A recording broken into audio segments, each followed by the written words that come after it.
Hello everyone and welcome to my channel. For those of you who are new here, my name is Andrei, I'm a tech enthusiast and I do tech videos for a hobby.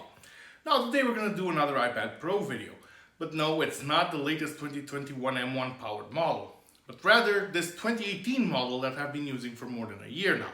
But why should we take a look at a basically 3-year-old device at this point?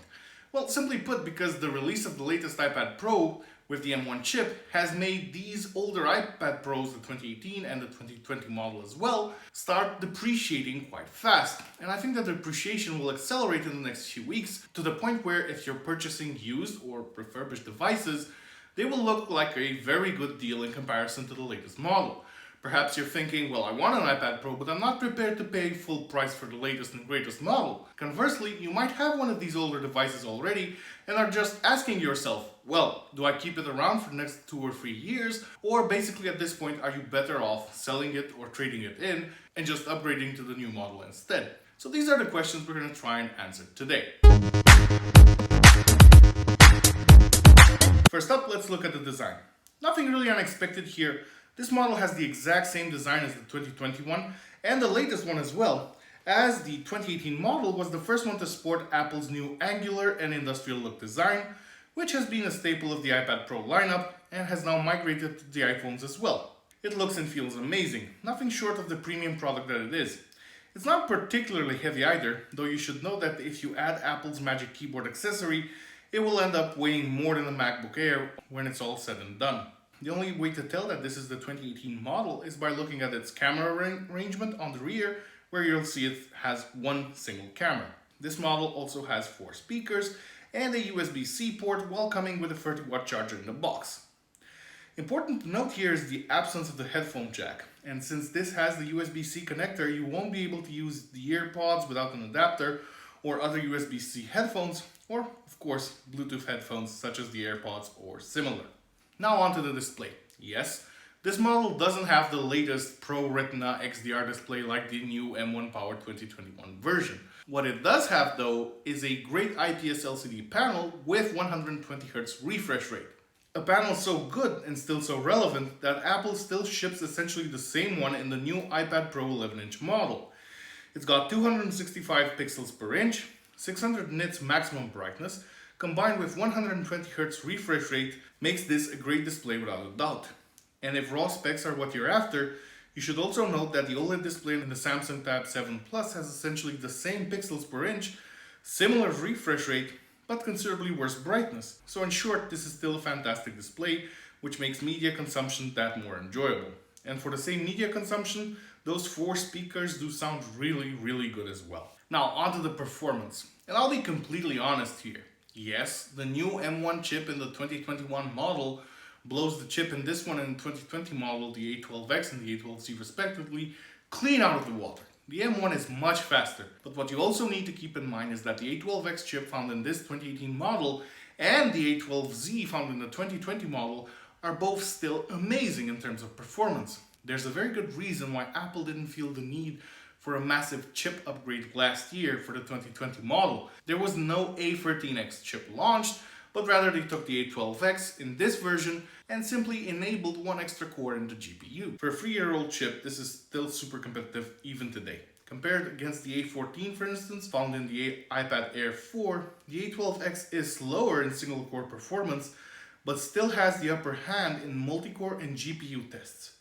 Conversely, compared against the 865 Plus from the aforementioned Samsung Tab S7 Plus, the A12X is pretty much faster across the board, with the exception of GPU scores. What this all adds up to is the fact that the 2018 and 2020 models are no slouches in terms of performance and are still very competitive even today. There's no task currently on offer that this iPad cannot handle. And if you're afraid of future-proofing and the new apps coming to iPad OS, well, we just had our first example of one, namely Divinity 2, the first AAA game ported to the iPad. Care to guess which iPads it supports?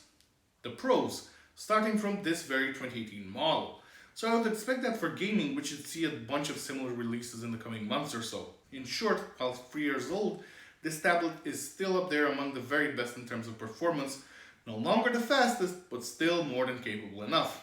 The real downside is that the RAM is limited to 4GB in this model and tops out at 6 in the 2020 model.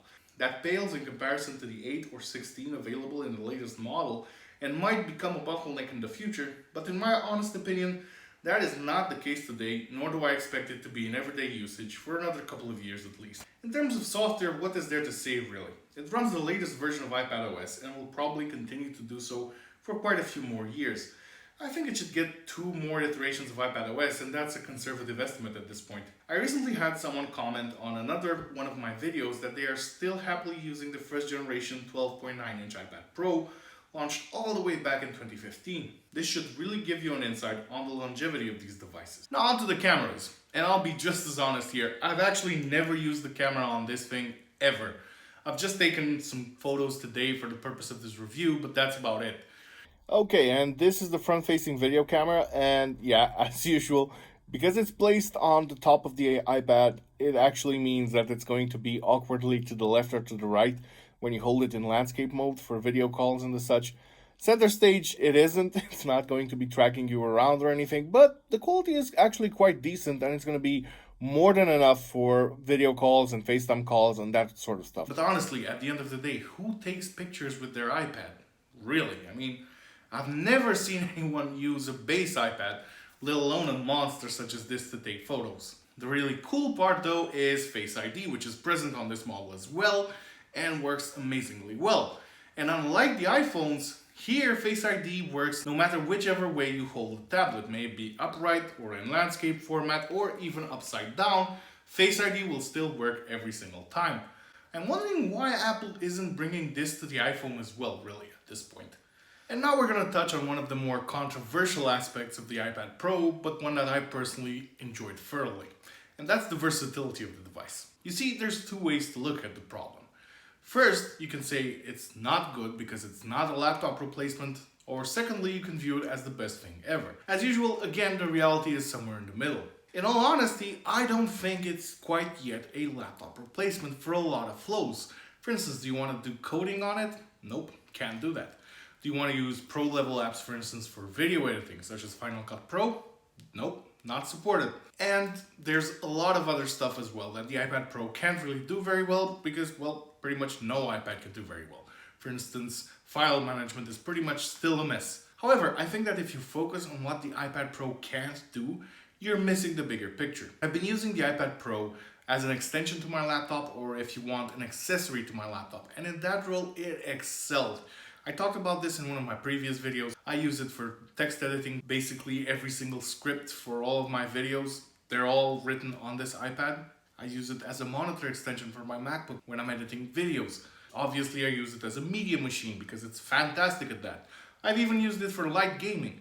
There's a ton of scenarios that the iPad Pro is amazing at, and this 2018 model ticks all of those boxes. You want to use it for gaming? Well, that's fantastic. It supports a bunch of different controllers. You want to use it with a keyboard and a mouse? It works fantastic with Bluetooth devices.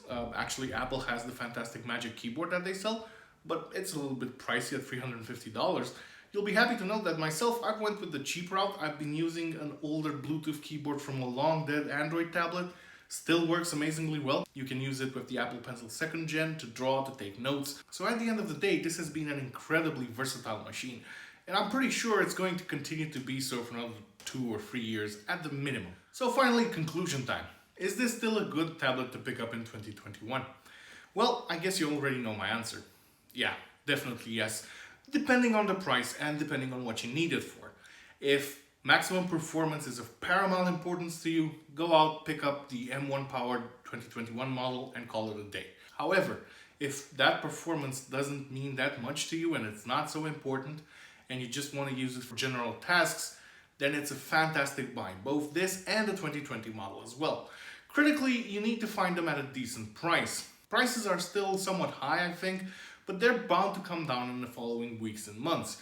I would say this would be a decent purchase used at around $500, probably a bit more for the refurbished models, and the 2020 model would be a little bit on top of that, so maybe $100 more or so. Regardless of which one you're going to pick, the 2018 or the 2021, I wouldn't pay more than about $800 to $850, even if they have extra storage and the stuff.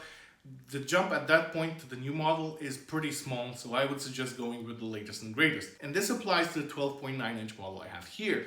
The 11-inch model, that can be had for even cheaper, and it's a great alternative. Pretty much everything I've said in this entire video applies to that model as well, only in a slightly smaller physical package. So all in all, I think that for 2021 and beyond, for the next couple of years, the 2018 iPad Pro is still a fantastic purchase. Also, if you still have this 2018 or the 2020 model, and critically, you don't need all the power and extra benefits of the latest model, I don't see any reason why you'd upgrade at this point. I would probably say wait another year or so, because for the next couple of years at least, this will still be a very, very competitive tablet.